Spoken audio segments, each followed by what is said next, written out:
Apresentando o nosso mediador, Fel Barros. Uma salva de palmas. E aqui os convidados, Luiz Francisco, Diego Sá e Érica Araújo, todos terão a oportunidade de se apresentarem a partir de agora. Fel, é contigo. Eu vou apresentar de forma resumida todo mundo aqui. Temos o Diego, ilustrador da Grok, e não faz inteligência artificial.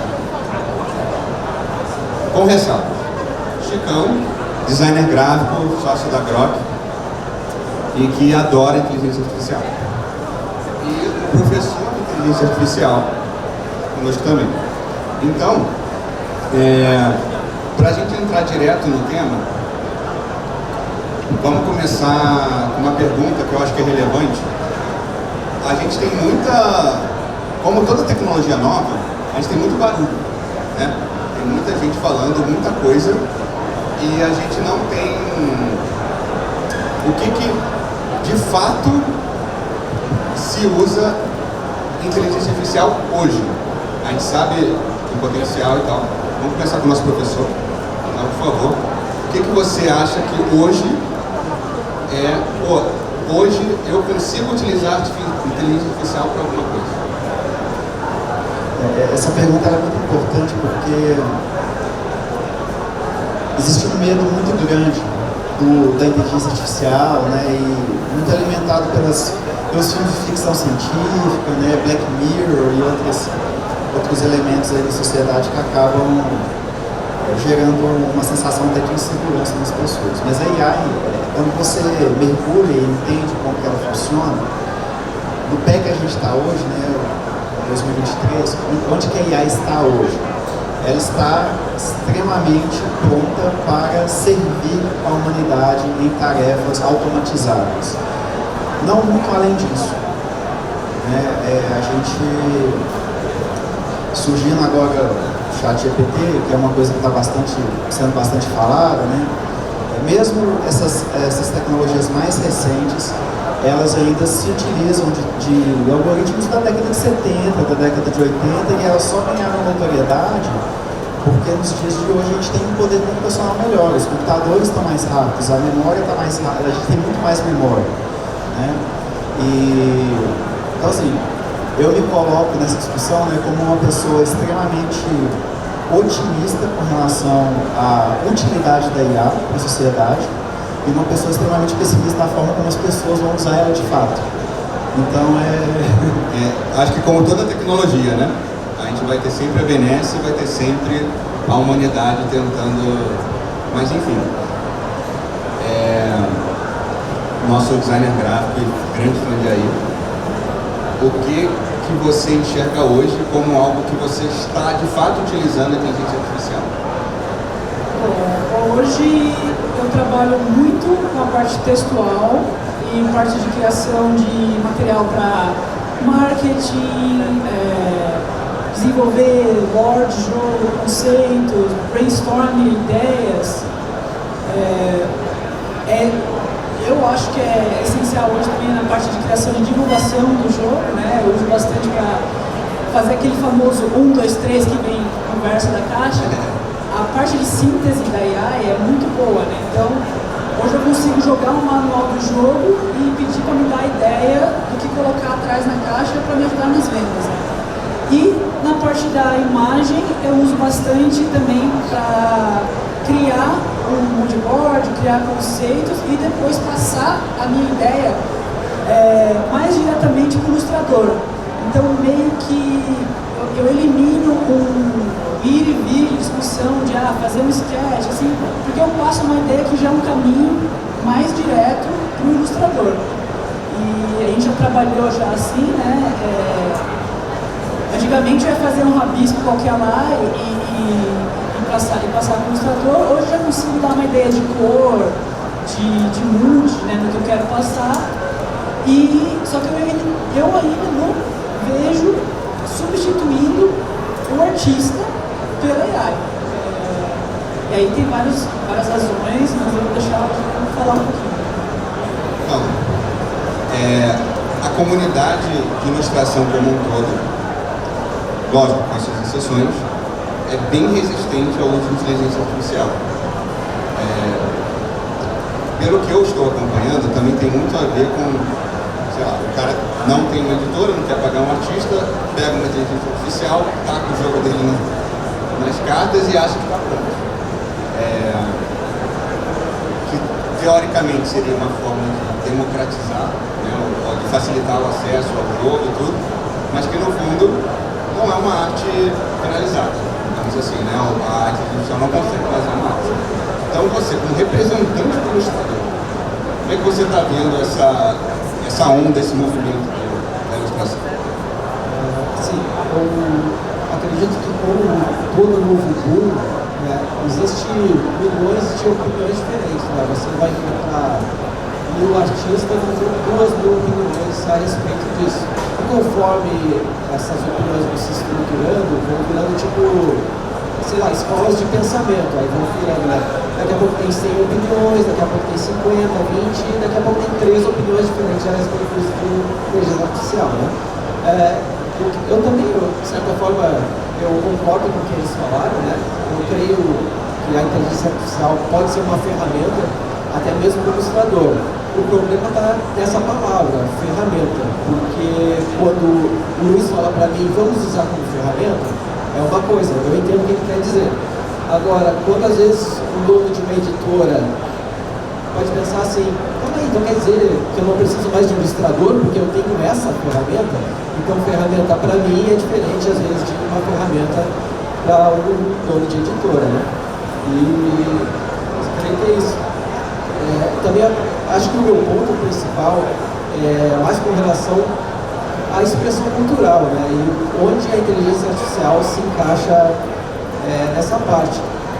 Se me permite fazer uma pergunta aqui para o pessoal, quantos acreditam que jogos, tanto RPG quanto jogos de tabuleiro, sejam uma forma de expressão cultural? Pode levantar a mão. Okay. Tem alguém que não concorde com isso? Que não seja uma forma de expressão cultural? Pode levantar a mão, tá? Ninguém vai julgar se você for contra. Tá tranquilo. Certo. Então, expressão cultural, né, é uma forma de criar culto a alguma coisa, né? Seja ele a raízes, né, seja ele a nacionalismo, né, que for, ou até um culto religioso, né, cultuar a um Deus, né? Então tudo isso tem a ver com cultura. E quanto dessa expressão cultural a gente quer entregar para uma inteligência artificial e quanto a gente quer que seja inerentemente humana? Entendeu? Porque eu acho que todas essas questões são inerentemente humanas. Culto, a religião, cultura, a raiz e todas essas coisas, entendeu? Então eu sou mais preocupado com essa questão, mais da expressão cultural. Você queria falar alguma coisa? Não, é que eu lembrei de um fato que quando a gente estava fazendo a capa do Trick of the Rails, que inclusive é um dos lançamentos da feira, eu estava meio travada assim nessa discussão, porque era uma artista, eu não lembro se ela é sueca, é um país europeu, e eu não estava conseguindo passar a ideia que eu queria. E aí eu optei por mandar, eu fiz um prompt, fiz uma direção lá do que eu queria e mandei para ela, falando, é mais ou menos isso. E ela me mandou um e-mail perguntando, mas se você já tem essa arte, você já fez, por que você ainda precisa de mim? Ela realmente mandou isso no e-mail. E eu falei, não, eu escolhi você porque eu quero o seu estilo, eu quero a sua expressão, né? Eu quero como você vai retratar essa ideia, porque se eu quisesse algo que fosse explorar, eu não tinha nem entrado em contato nem falado com você. E foi engraçado isso, porque ela realmente ela quis entender se eu já tinha conseguido a arte que eu queria, por que eu queria pagar a ela para fazer a ilustração. Com o que o Diego está falando, né? De expressão pessoal. Para a galera que está aqui, que talvez não conheça tanto o jogo, o ilustrador, eu acho que tem 3 grandes pilares, né, na construção de um jogo, que é o autor, o ilustrador e o designer gráfico. E uma coisa que nos últimos anos está crescendo muito por muito tempo na indústria do jogo, a gente associa ao Rainer Knizia. A gente que estava aqui com vocês agora há pouco. A gente associa ao Stefan Feld. Agora, a gente está, de uns anos para cá, considerando também quem é o artista. Então, por exemplo, eu gosto do Nayad, eu gosto do Ian... Esse é do treino. Do treino.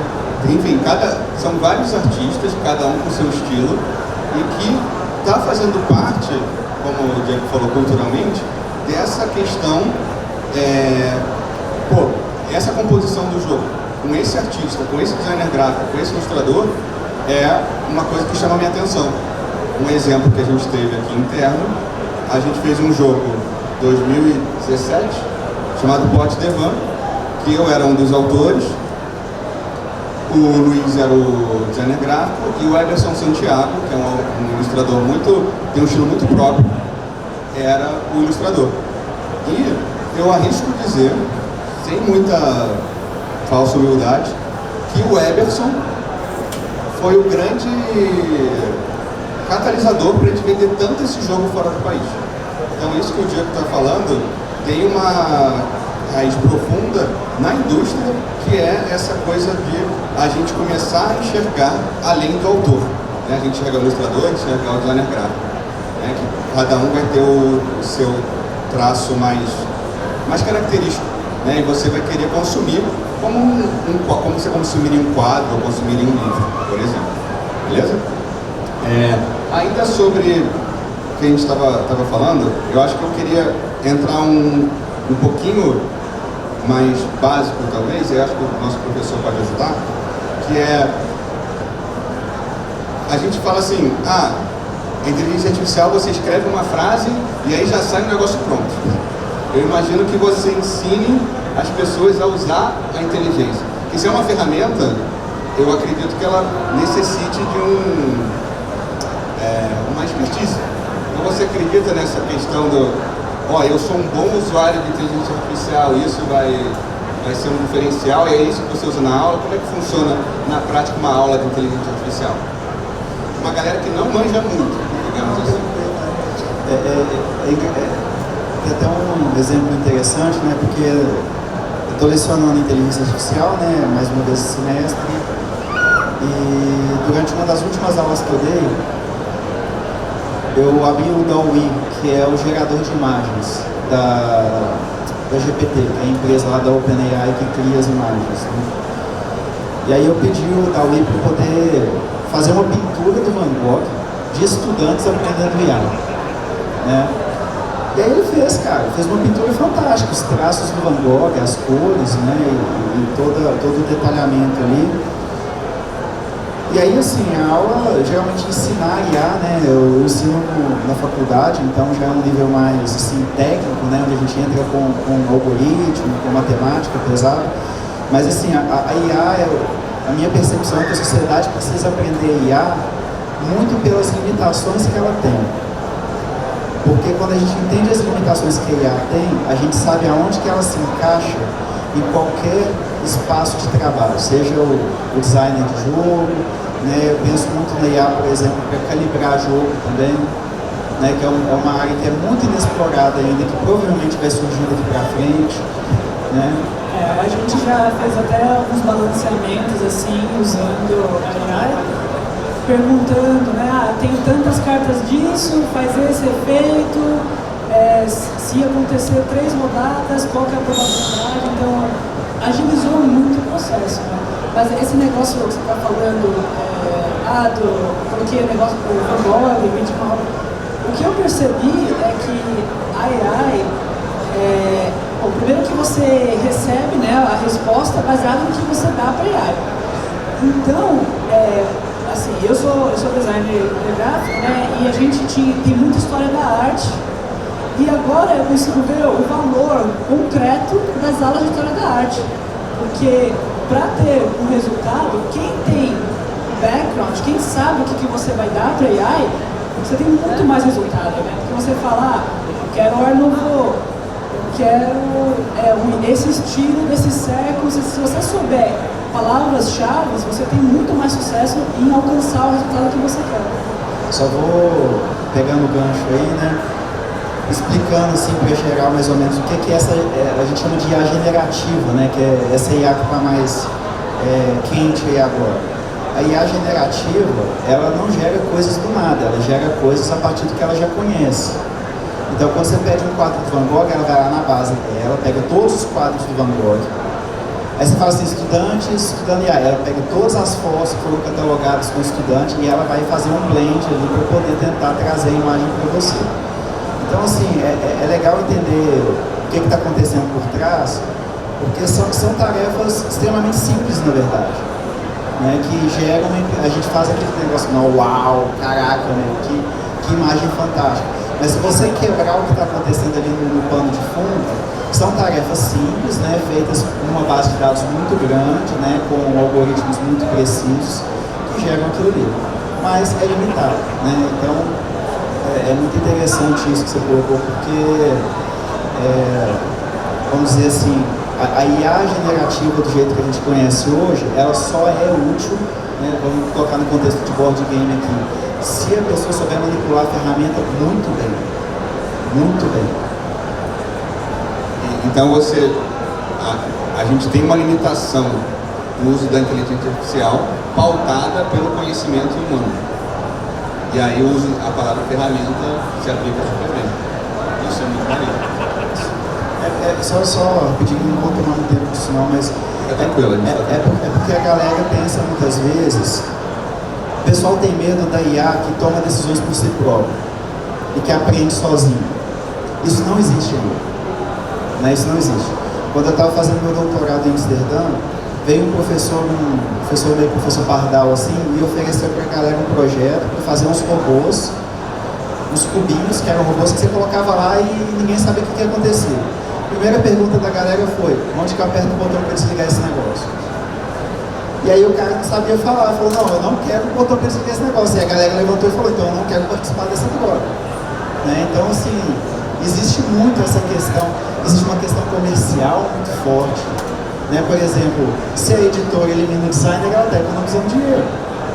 Não é isso? Se eu consigo fazer um algoritmo de IA que faz um playtest para mim, que calibra o jogo top ali, eu economizo quantos meses de playtest? Né? Então, aonde que é vantagem e aonde que não é? Aonde que é artístico, né? Assim, onde que toca o lado artístico do jogo, né? Por exemplo, eu não quero que o robô faça o meu playtest, eu quero que o jogo tenha toques humanos, eu quero que as pessoas me falem o que elas sentiram quando elas estavam jogando o jogo. Aí é outra questão que a IA, por exemplo, ela não vai conseguir te entregar. Né? Então, a linha é mais ou menos essa. Mas aí você tocou num ponto legal que é a parte matemática, como alguém que trabalha com desenvolvimento, a parte matemática do desenvolvimento é chata. Então, e eu acho que um ponto que a gente está tentando trazer aqui não é de a IA é inevitável, tudo certo, tudo lindo, mas também não é demonizar, né? A gente vê onde está esse caminho aí, como toda tecnologia, ela tem uma resistência natural. Tem uma entrevista muito maneira, 1990 e pouco, no David Letterman, né, que era um Jô Soares lá de fora, e que o Bill Gates ia falar sobre a internet. E aí ele virava e falava assim, pô, você pode tocar música, mas eu tenho um rádio. Você pode ver vídeo, mas eu tenho uma televisão. Você pode acessar livros, mas eu tenho uma biblioteca em casa. E ele estava ironizando a internet, que hoje nenhum de nós vive sem. Então, a inteligência artificial, como a gente está conhecendo, a gente está nessa fase, se eu estiver falando besteira, vocês me corrijam, embrionária, no sentido que a gente ainda tem um caminho longo a percorrer, mas eu acho que é muito importante, e eu tenho uma coisa muito focado à utilidade, né? Porque hoje o que mais você vê é 5 usos no Twitter, né? 5 usos para você ganhar muito dinheiro com inteligência artificial. E na verdade um monte de gente falando coisas, não, você faz uma pirâmide, você faz isso, você escreve um livro inteiro. Então assim, eu acho que é legal a gente mostrar o que é com pessoas que estão efetivamente trabalhando com isso, o que é de fato útil. Então vamos pegar aqui agora o nosso ilustrador e o que você enxerga, assim, a parte cultural é legal e tudo, mas o que você acha que a inteligência artificial pode trazer, que vai facilitar a parte do briefing, é uma delas, né? Mas como é que você acha que, como ilustrador, a inteligência artificial pode te ajudar? Se é que pode te ajudar, né? Você fala, não ajuda em nada, emprestar. Tudo bem também. Para quem talvez não esteja acostumado com o processo de trabalho de um ilustrador, normalmente o diretor de arte, que normalmente é o Luiz, né? A gente tem feito alguns projetos ultimamente juntos.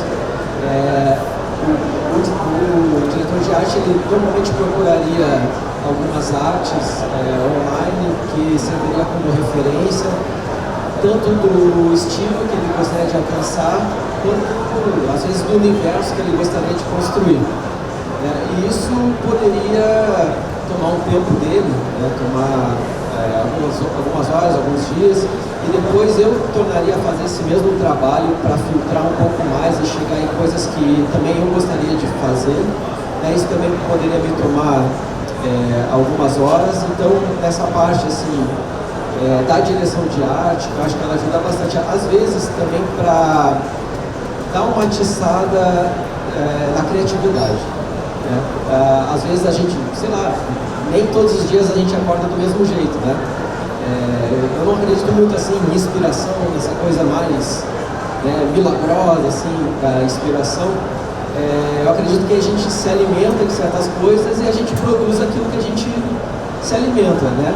Mas nem todos os dias a gente está no mesmo pique, né? Às vezes a gente está mais cansado, às vezes a gente acorda com a ideia pronta, assim, já quer colocar logo no papel.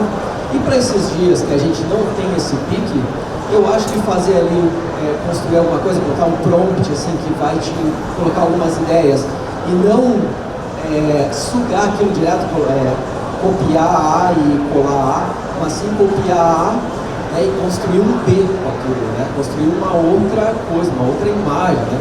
Eu acho que, até porque essa questão da inteligência artificial, ela ainda, com relação à construção de imagem, ela com relação a direitos autorais e da onde, que base de dados ela está usando para criar essas imagens construídas por inteligência artificial, ainda é uma questão muito nublada, assim, muito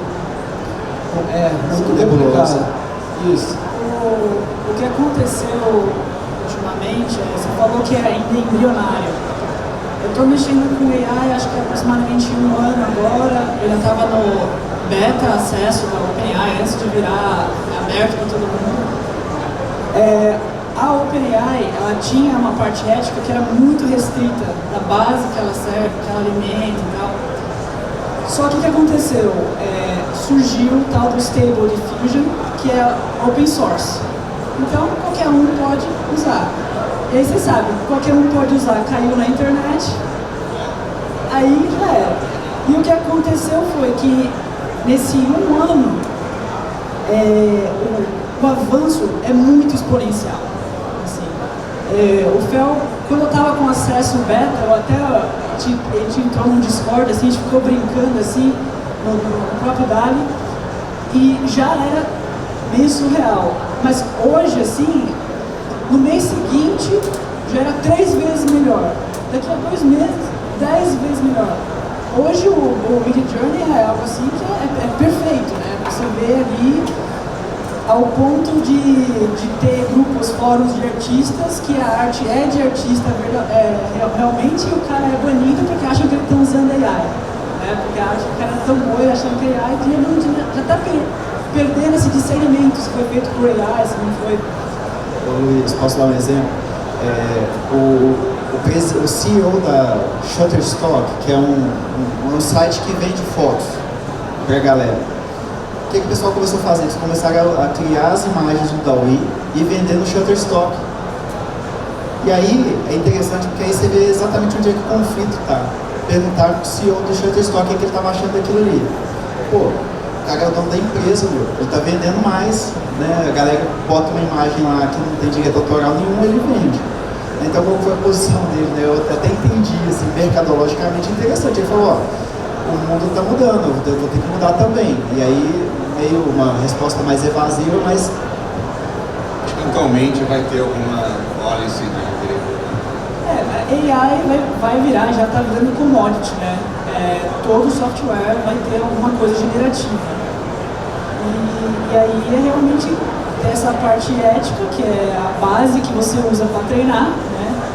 Tanto a parte textual quanto a parte de imagem, o que você pode treinar ela para que seja mais direcionado ao que você quer ter como resultado. Por exemplo, eu falei do exemplo de fazer caixa de jogo, fazer flavor text, criar lore, essas coisas. Literalmente você pode treinar com o seu manual do seu jogo e só pelas regras gerar a parte de mídias sociais, gerar balanceamento, gerar tudo. E aí é específico aquele contexto, né? Você mesmo foi alimentando aquela base de dados. Mas eu vou dar um outro exemplo. Eu, na minha esperteza, né, resolvi criar um Instagram para poder ensinar jogos de tabuleiro com imagens bem curtas e diretas. Porque às vezes você esqueceu o setup do jogo, aí você fala assim, são 5 ou são 6 moedas, né? E eu falei assim, cara, eu não quero ter trabalho, eu vou usar o ChatGPT para poder fazer esse negócio. Não funciona.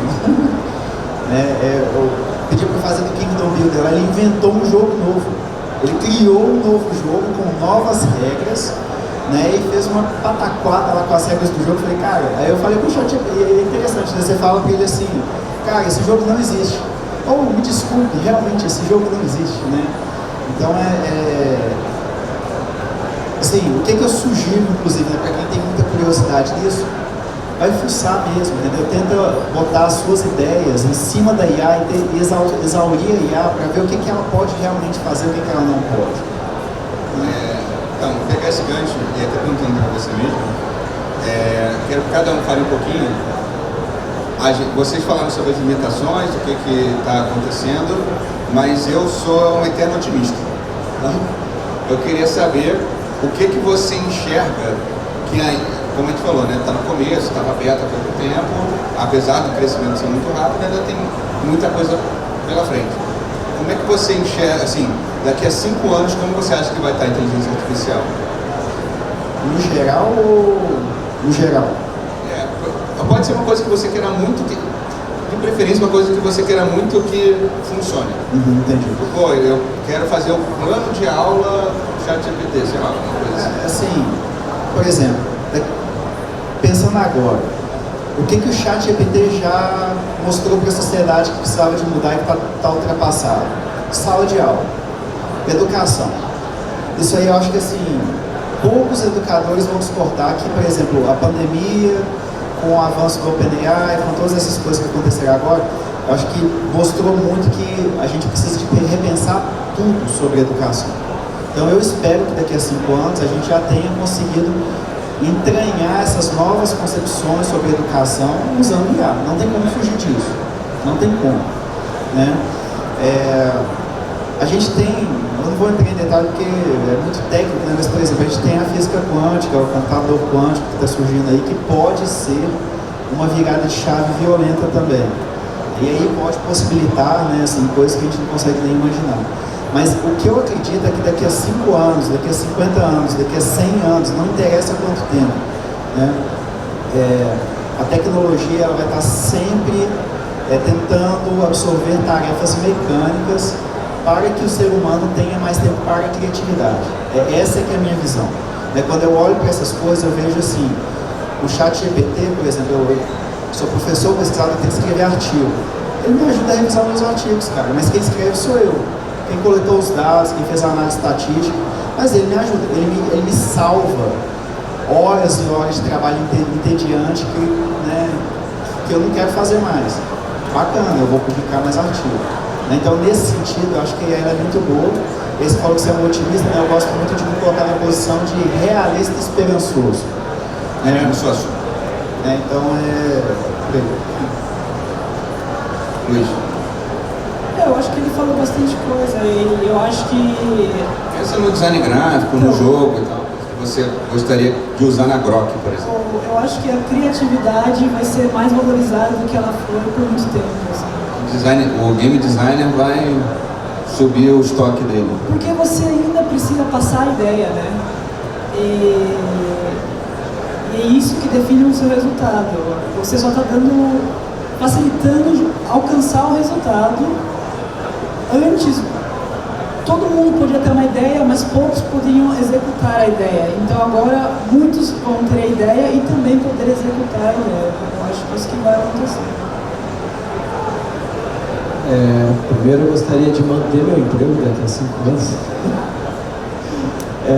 Eu gostaria que nós, assim, sei lá, como humanidade, assim, a gente conseguisse colocar a inteligência artificial no uso correto, né? Se é que existe o uso correto. A gente meio que se perdeu por causa de internet, smartphone, né? Já tem algumas doenças aí novas sendo catalogadas por conta do vício. Isso significa então que a humanidade assim, ainda não aprendeu a usar a internet. Então será que vai aprender a usar a inteligência artificial? Eu espero que sim, né? Vamos lá, o Diego, otimista aqui, todo mundo otimista. Porque assim, na verdade eu quero também, gostaria que a galera assim, aprendesse a apreciar mais a ilustração e esse conteúdo feito por humano, né? E conseguisse, sei lá, da mesma forma que a gente aprecia um filme, que a gente... Outro pode assistir 10 filmes olhando pro teu celular enquanto o filme está passando na TV e dizer, eu assisti 10 filmes essa semana. Outro pode pegar um e ficar olhando cada coisa que aquele diretor escolheu, a fotografia, os atores, como eles estão, sei lá, ensinando, enfim, prestar atenção em todos esses detalhes e ficar esmiuçando aquele mesmo filme durante a semana toda. Então são formas diferentes de apreciar a mesma coisa, né? Agora o que a gente quer? Apreciar, sei lá, tudo super rápido assim, ou quer apreciar uma coisa profundamente? Então a minha esperança é essa, que a gente saiba a forma correta de apreciar até mesmo o conteúdo que está sendo feito pela inteligência artificial. Muito bom. Galera, a gente está na reta final da palestra, então agora a gente vai abrir para pergunta. Se alguém tiver alguma coisa que queira perguntar, como é que eu vou fazer o...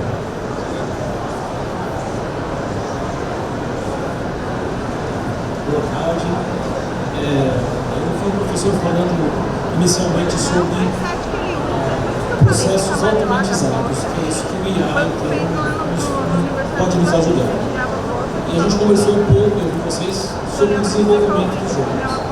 Mas o jogo final ele entrega algo que é parecido com uma automatização, né? Que é o autômato. Né? Ele entrega lá, a gente vira a cartinha, vai, etc. E eu fiquei me perguntando, e perguntando para o professor também, será possível a gente conseguir chegar no nível de ensinar o IA para ser o nosso parceiro autônomo no jogo de tabuleiro, né? Essa é a minha pergunta.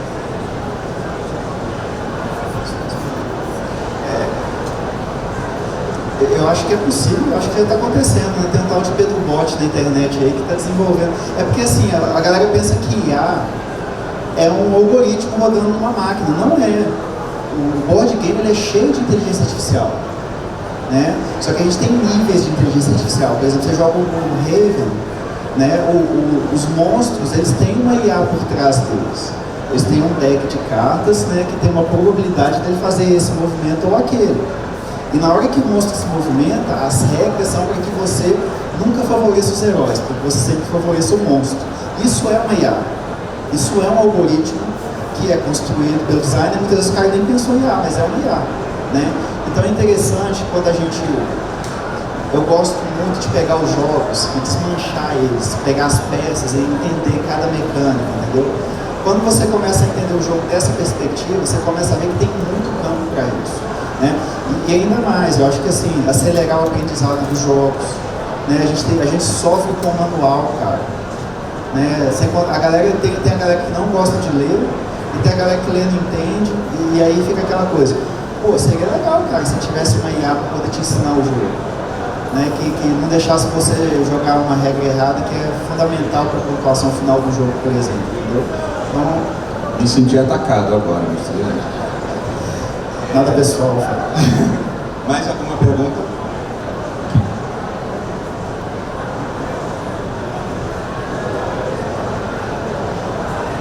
Boa tarde.